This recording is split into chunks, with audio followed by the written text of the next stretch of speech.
Ronaldo fenômeno, aquele que te fascinou, o centroavante mais brilhante que na terra já pisou. Sou ídolo, referência, quem que vai se opor? A 9 já tem dono e a batalha tem vencer. Eu não sou, eu causei um alvoroço.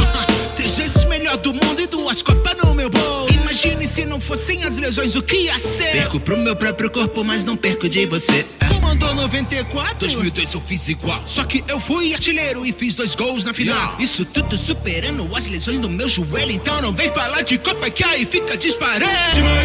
Foi polêmico a vida inteira, depois não é convocado e fica na choradeira. Fui mais profissional, levei sério a carreira. Meus gols estão na memória de uma geração inteira. Busca pelo 1000, a gente viu, foi sacanagem. Forçou a barra e só chegou no 1000 na sua contagem. É o rei da grande área, o rei da banheira. Mais completo e nos títulos também levo vantagem. Jogando por aqui vai meter muito gol, é lógico. Só que Ronaldo é quem possui os gols mais antológicos. Na Itália fui fenômeno, na Espanha fui galáctico. Ronaldo é solução e Romário é problemático.